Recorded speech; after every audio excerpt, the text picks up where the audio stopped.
Hello and welcome to my channel. What I aim to do in these videos is just to show you what everyday life is like for someone in a wheelchair. I happen to be in a manual wheelchair. Obviously people can be in electrics, scooters, you name it. But I can only provide my experience, and I've always been in a manual chair. So I'm Chuck Lawson. I was born in 1965. And what I want to do here to start is give you just a brief introduction of me. So again, I was born in 1965. I was the fifth or sixth of what would turn out to be 7 kids. None of my brothers and sisters have my disability. I was born and not diagnosed when I was born, but I cried a lot, according to my mother. And when I was 2 months old, I kept my mom and dad up all night, crying and crying. They were carrying me around on a pillow. They were at the end of the rope. They weren't sure what was going on or what to do. So they took me to the doctor. And the doctor looked and looked, and he didn't find anything. And he was just about to walk out of the room. And my mom said to the doctor, "Does one of his arms look bigger than the other?" And the doctor looked and he said, "Well, yes, it does." So they took me in for x-rays, and they came back out and they asked my mother what she had been doing to her child. And my mother was like, "I have no idea what you're talking about." Well, it turns out I had current fractures and I already had healed fractures. I believe I was born with a broken arm and a cracked skull and maybe something else. I don't honestly remember. I was very young. So my mom, it was just, I had five other siblings at the time. I had two brothers and 3 sisters, and none of them had anything going on with them. So they sent me up to University of Michigan Children's Hospital, and I was diagnosed with Osteogenesis Imperfecta. Now what that is simply, it's brittle bones. It's a collagen deficiency in your bones. It's funny, as a kid, I thought it was a calcium deficiency, and all the kids would give me their milk to drink, thinking it would strengthen my bones. That doesn't work. So I was fine, everything, once they knew what was going on, everything was fine for the next year or two. And my mother, we've never really talked about it, but I know with my own daughter, who also has OI, but she can walk. We'll get to that at some point. I'm sure she felt a lot of guilt because she was harming me just by doing regular things, putting clothes on me, changing my diaper, giving me a bath, things like that. And that, I'm sure that had to be quite unsettling for her. So until I started to crawl, things, had settled down apparently with me.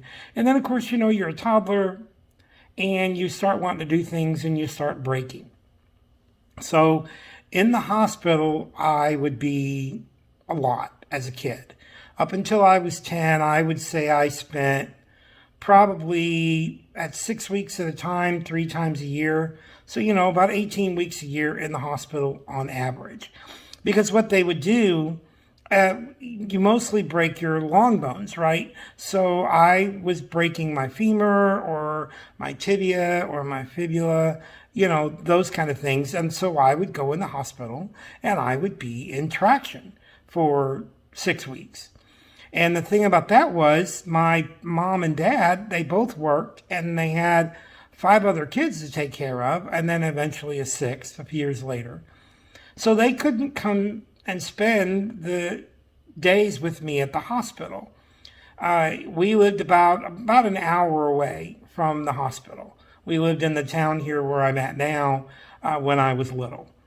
So I always got a TV. My dad would spring, at that time, TVs were not standard in rooms, so you had to pay an extra $25 a week to have a TV.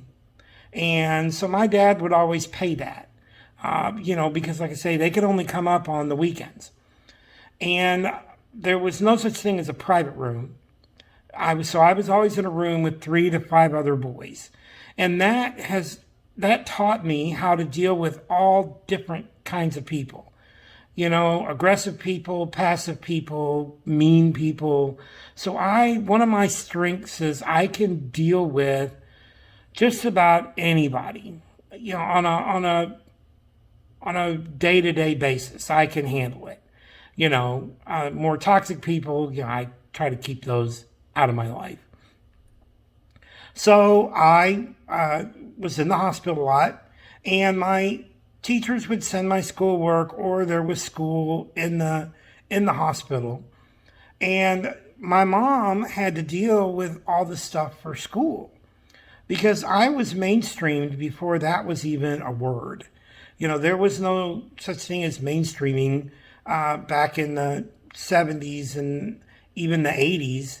At least it wasn't called that. So my mom had to have all the battles with the schools about getting me in and making sure that everything was, at least as equal as they could make it. And I remember my high school, when we moved from East Tennessee back up, we moved from here to East Tennessee right before I started high school. And I was not able to start at the high school right away because they had to make the high school accessible for me. So for instance, the whole front entrance was stairs, and they ramped basically the whole thing for me. And we had the science hall that to get from it from the inside was a steep set of stairs. You could get to it from the outside, but that was also a set of stairs, and they ramped that from the outside. And we had classes in what they called portables, trailers. And if I had a class that was supposed to be in a portable, they would move it inside so that I could take the class because I couldn't get in the trailer. So generally, as I remember it, the schools were always very accommodating, way before it was mandated or required or anything like that. Now, I'm sure my mother was, and to some degree my dad, was a huge advocate on that just pushed for that. Because I never went to a special school. I always went to just regular schools. And I always just wanted to be treated like everybody else. I used to get kidded when I was young in the lower grades that I was spoiled and I got everything I wanted. And I used to get so frustrated because that absolutely wasn't the case. But kids will be kids, right? And I'm sure that there were remarks made about me being in a wheelchair or whatever.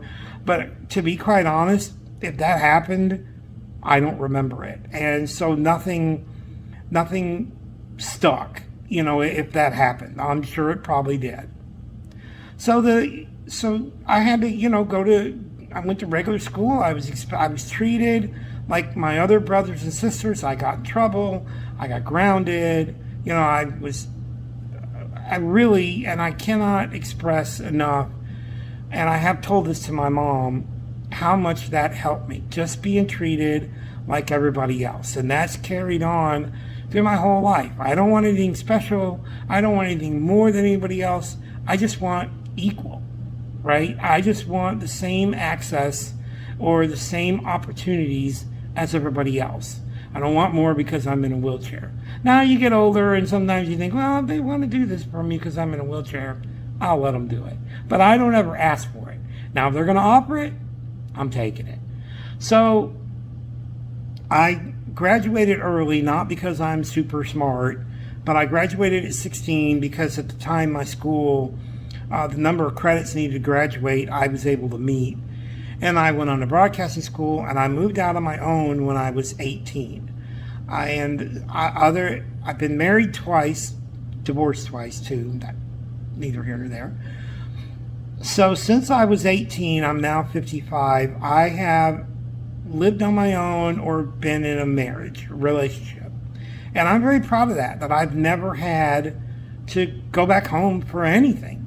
I've made my own way. I work. I did drive up until I moved back home here to Michigan a couple of years ago, just because it was gonna be kind of a hassle to get the car up here, and my eyes also aren't the greatest. Plus, I have absolutely no sense of direction, none.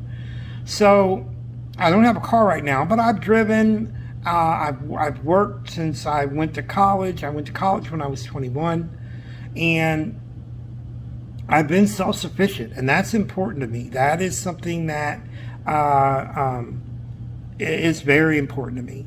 So those are, like I say, I've been married twice. I've got a lot of friends who tell me not long after they meet me that me being in a wheelchair just doesn't even cross their mind. It's just not part of what they think about. And with that, and I like that. I'm a big enough of a ham that I don't want them thinking about the chair. I want them thinking about me. So I work hard to do that, and I try to use a sense of humor. I will make jokes about being in a wheelchair, much as a surprise to people. And because you got to laugh at it. I decided when I was very young that there's nothing could be done about it. Absolutely nothing could be done about my situation. So I could cry and sit around and moan and whine, or I could, just not. And so I decided not.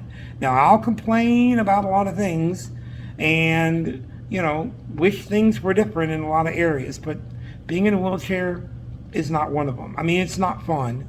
I've got a couple of videos that I'll share at some point. One I made yesterday, I had to change the tube out on my tire because I use pneumatic tires with air in them, and I got a flat. So that's something you have to deal with. And then I just had to take the dog out a little while ago, and it's raining. And that is something else, when you're in a manual chair, umbrellas and ponchos, they're difficult to deal with, so I don't usually mess with it. And you end up wet for a couple hours, depending on how hard it's raining. But it's just one of those things. So again, my whole point here is just to show and to give you some kind of day-to-day of my life. I'm not saying my experience is representative of everybody in a wheelchair. I'm not saying that the way I do things is better. What I am saying is that this is just the way my life is.